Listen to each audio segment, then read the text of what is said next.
एक एक दांत टूटा हुआ है और जहाँ जहाँ से दांत टूटा हुआ है वहाँ वहाँ से खून टप टप टप करके टपक रहा है।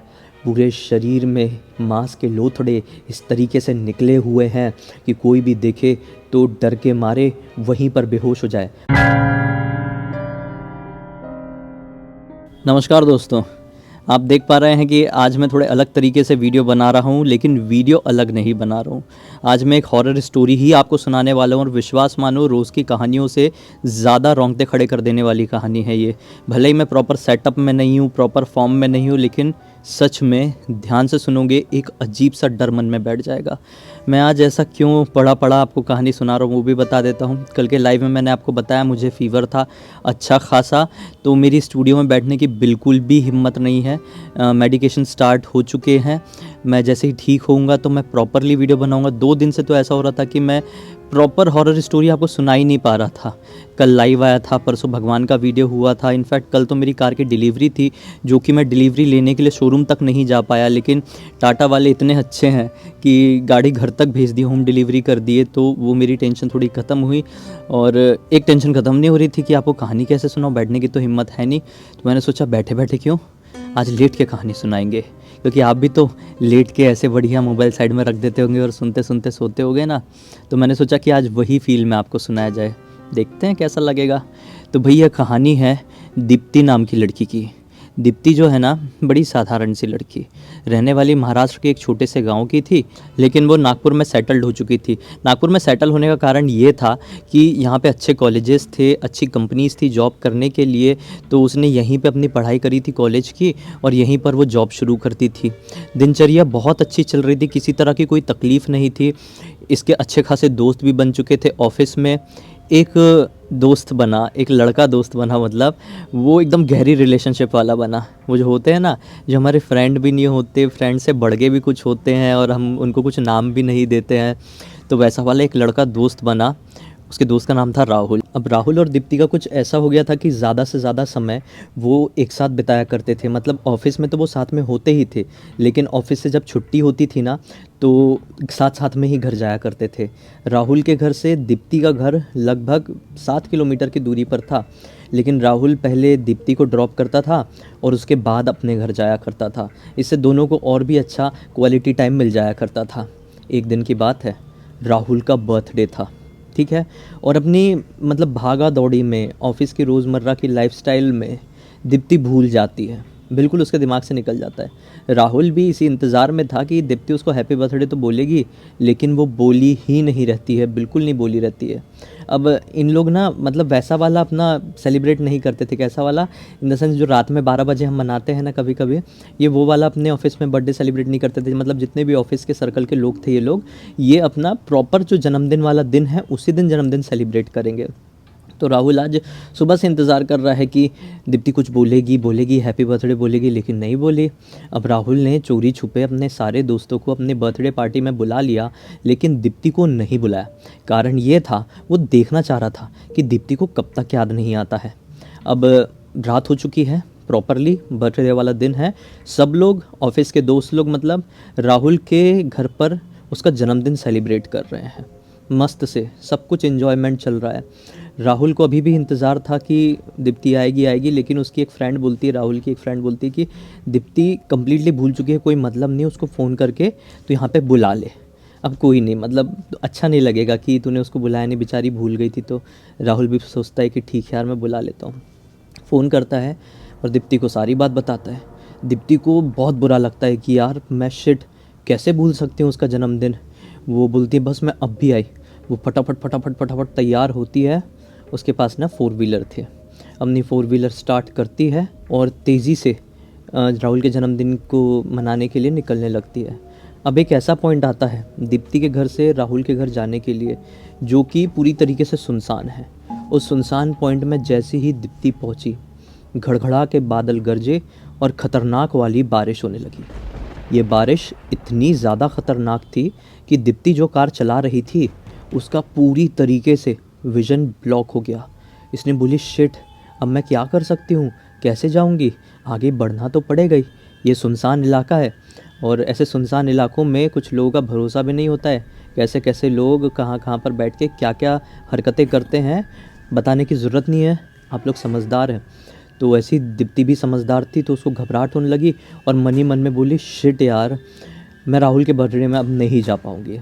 उसको कितना हर्ट हो रहा होगा और मैं कहाँ फंस गई हूँ। मैं फ़ोन करके ऐसे किसी को बुला भी नहीं सकती क्योंकि सब उसके जन्मदिन में बिज़ी होंगे। तो ऐसा करके सोच ही रही है, फिर सोची कि मैं धीरे धीरे अपनी गाड़ी बढ़ाती हूँ। वो धीरे धीरे अपनी गाड़ी बढ़ाने लगी, फॉग लैम्प वगैरह चालू करके, तो हल्का हल्का विज़न आ रहा है, वो चलती जा रही है चलती जा रही है। अचानक से उसे रास्ते में ना एक आदमी दिखाई देता है। ये आदमी बहुत बूढ़ा था, लाठी टेक टेक कर बारिश में बड़ी खतरनाक तरीके से भीगते हुए जा रहा था। तो दीप्ति को बहुत दया आई उसके ऊपर। सोची कि यार शिट, मैं तो अपनी कार में बैठी हुई हूँ, लेकिन सोचो मैं इतनी ज़्यादा डर रही हूँ बारिश में, और मैं तो नौजवान लड़की हूँ, ये बेचारे बुज़ुर्ग अंकल जी ये कैसे कर रहे होंगे यार, इतना भीग रहे हैं। मतलब शिट, मैं अंकल जी से पूछती हूँ कि कहाँ जाना है। वो अंकल जी के पास अपनी गाड़ी ले गई और रोक दी। अंकल जी आपको कहाँ जाना है, बारिश में ऐसा भीग क्यों रहे हैं, ऐसा बोली। तो वो बूढ़े अंकल जी बहुत एज के थे, हाँ, बहुत एकदम कुबड़ उबड़ निकली हुई है, काँप काँप के चल रहे हैं, और बारिश के कारण शायद ठंड भी बहुत ज़्यादा लग गई है, तो पूरा शरीर ऐसा ठिठुर रहा है जिसकी कोई लिमिट नहीं। तो अंकल जी आपको कहाँ जाना है, ऐसा इसने बड़े चिंता वाले आवाज़ में पूछी। तो अंकल जी ने कुछ नहीं बोले, 2 सेकंड तो रुके, जैसे कि इसकी आवाज़ इसके तरफ बिना देखे सुने हैं, और फिर लाठी टेक टेक के आगे बढ़ने लगे। इसको थोड़ा अजीब लगा कि मैंने अंकल जी के अच्छे के लिए बोली, तो अंकल जी कैसे आगे बढ़ने लगे। इसने अपनी गाड़ी थोड़ी सी और आगे बढ़ाई, आगे बढ़ा के अब अंकल जी से बोलते, अंकल जी आपने सुना नहीं, आपको कहाँ जाना है, मैं आपकी मदद कर सकती हूँ, छोड़ देती हूँ, ऐसे भीगे मत, क्योंकि बारिश बहुत ही ज़्यादा लिमिट से क्रॉस हो रही है। मतलब कैसा करेंगे आप, अगर कुछ प्रॉब्लम हो गई, कुछ नीचे गड्ढा वड्ढा मिल गया, कोई तार वार गिरा रहे तो तकलीफ़ हो सकती है ना आपको। तो अंकल जी सिर नीचे किया हुआ था। हाँ, इसको लगा कि अंकल जी थोड़ा ऊंचा सुनते हैं यार, और रुके हुए हैं। और कुछ लोग ना प्रॉपरली, जैसे अंकल जी उधर के हैं ना, गांव के हैं और महाराष्ट्रियन हैं, तो जो बहुत ज़्यादा उम्र के लोग होते हैं ना, प्रॉपरली हिंदी नहीं समझ पाते। इसमें कुछ बुराई भी नहीं है, क्योंकि बेचारे बुज़ुर्ग लोग इतना पढ़े लिखे नहीं रहते हैं, तो कई बार नहीं बोल पाते हैं, और जो पढ़े लिखे हैं, जो बहुत दुनिया देखे हुए, उनको आती है। तो ऐसे ही दीप्ति को लगा कि शायद अंकल जी समझ नहीं पा रहे हैं। मैं गाड़ी से उतरती हूँ और अंकल जी से छाता है उसके पास, तो अंकल जी से पूछती हूँ उनके सामने जाके कि अंकल जी कहाँ जाना है, मराठी में पूछती हूँ। ऐसा बोल के उसने छाता उठाई, अपना गाड़ी से बाहर निकली। अंकल जी अभी भी रुके हुए हैं। जैसे ही अंकल जी के सामने गई तो उन्होंने ऐसा अपना सिर नीचे रखे हुए हैं, सिर उठाए नहीं थे। अंकल जी मराठी में उसने जो भी बोलना था वो बोली कि अंकल जी कहाँ जाना है आपको, मैं लिफ्ट दे देती हूँ, बताइए तो सही, मैं रोक दूँगी जहाँ आप बोलेंगे। अंकल जी जैसे ही अपना मुंह उठाते हैं, अंकल जी का चेहरा देख के इसकी सिट्टी पिट्टी गुल। अंकल जी इसको बोलते हैं, बेटा शमशान घाट तक छोड़ देगी, बहुत समय से भटक रहा हूँ लेकिन शमशान घाट मिल नहीं रहा है। ऐसे एक बड़े खतरनाक तरीके से आवाज़ उनकी भारी हुई, और चेहरा तो देख के मैं आपको क्या बताऊं, अंकल जी की आंखें ही नहीं थी, आंखें की जगह 2 काले काले गड्ढे जो कि असीम अंधकार अंकल जी की आंखों में दिखा रहे हैं। मैं अभी भी इनको अंकल जी बोल रहा हूँ। मतलब वो तो एक खतरनाक भूत है ना, पूरी तरीके से एक एक दांत टूटा हुआ है, और जहाँ जहाँ से दांत टूटा हुआ है वहाँ वहाँ से खून टप टप टप करके टपक रहा है पूरे शरीर में। मतलब स्किन नहीं है, मांस के लोथड़े इस तरीके से निकले हुए हैं कि कोई भी देखे तो डर के मारे वहीं पर बेहोश हो जाए, मतलब कमज़ोर दिल वाला। अंकल जी ऐसा बोल के हंसने लगे। इसको तो बिल्कुल डर के मारे ऐसा चक्कर जैसा आया, और अंकल जी की ऐसी हालत देख के इसको वोमिटिंग हो गई। इसने साइड में वोमिटिंग कर दी, और अंकल जी अपनी लाठी टेक के इसकी तरफ बढ़े ही थे कि दौड़ते दौड़ते अपने कार में आई, बैठी, और इतनी तेज़ कार भगाई है, इतनी तेज़ कार भगाई है कि मैं आपको क्या बताऊं। सीधे राहुल के घर पर ही जाकर रुकी। राहुल के घर पर बर्थडे का अच्छा माहौल था, चीज़ें बहुत ज़्यादा बिगड़ी हुई थी, तो इसने किसी को कुछ भी नहीं बताई। बिगड़ी तो हुई है ना, सुबह से राहुल को कुछ बता, हैप्पी बर्थडे नहीं बोल पाई है, अभी इतना कुछ इसके साथ रास्ते में हो गया है, ये बहुत लेट हो चुकी है। इन शॉर्ट 12 बजे के बाद राहुल के घर पर पहुंची हुई है, काफ़ी भीग भी चुकी है, उल्टी हो गई है। तो ये कुछ भी नहीं बोली कि मेरा तो दिन र्यून हो गया अच्छे से, मैं राहुल का क्यों ख़राब करूँ और बाकी सारे लोगों को टेंशन क्यों दूँ, मुझे ही पागल समझेंगे ना लोग। तो वो सोचेंगे कि बहाना बना रही है लेट आई करके। तो ठीक है, कहानी यहाँ पे ख़त्म नहीं हुई, अभी सुनो खतरनाक वाला ट्विस्ट है कहानी में। तो इसने राहुल और फ्रेंड्स लोगों को कुछ नहीं बोली, जैसे तैसे करके पार्टी में शामिल रही। राहुल ने भी इतना माइंड नहीं किया था, सोचा कि भूल जाते हैं यार, कोई बात नहीं। और ये वाला दिन समाप्त हो गया, रात समाप्त हो गई। ये सारे लोग, राहुल का घर काफ़ी बड़ा था, तो राहुल के घर पे ऊपर एक गेस्ट रूम जैसा था, तो इसके जो 6-7 दोस्त थे वो पूरे गेस्ट रूम में रुके और सुबह सुबह सब लोग लौटे। अगला दिन संडे का दिन था। ठीक है भाई, अब होता ये है, अब विश्वास नहीं मानोगे, जब ये अपने घर पर जाती है ना, घर के अंदर कदम रखते से ही वो डरावना भूत इसको अपने बिस्तर में बैठा हुआ दिखाई देता है और इतनी क्रीपी तरीके से इसे देखकर हंस रहा था। सेम वही खून की बूंदें उसके मुंह से गिर रही है, जैसे दांत टूटा हुआ था जो मैं बताया ना, जहाँ जहाँ से पूरा दांत टूटा हुआ है, से पूरा टप टप टप टपक रहा है। इसको देख के ऐसा हंस रहा है। अरे भाई मैं एक्सप्लेन नहीं कर पा रहा हूँ, इतना घिनौना, इतना डरावना दिख रहा था। इसे देखकर ऐसा हंस रहा है। तो ये ना पूजा पाठ बहुत करती थी, तो जहाँ पर ये जैसे एंटर करी ना, एंटर करते से इसके बाजू में, मेन दरवाजे के जस्ट बाजू में एक छोटा सा मंदिर रखी हुई थी। मंदिर में था गंगा जल। ये गंगा जल उठा के उसकी तरफ मारी है कि अंकल जी गायब, मतलब लिटरली गंगा जल उस तक पहुंचा नहीं होगा और फ्रैक्शन ऑफ सेकंड में अंकल जी गायब। तो इसको ऐसा लगा कि ये मेरा वहम होगा। रात भर तो मैं अपने दोस्तों के साथ थी, तो वो डर मेरे सामने आया नहीं।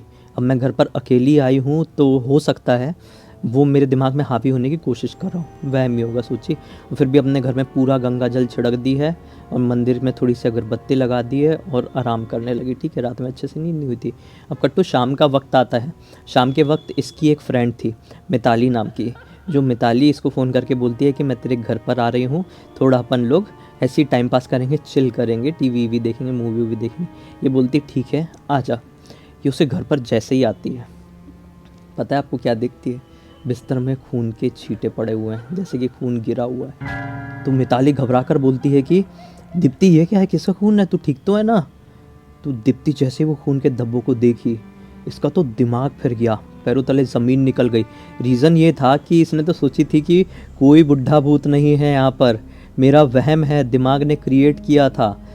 अगर वो वहम था तो रियल का खून बिस्तर में कैसे आया?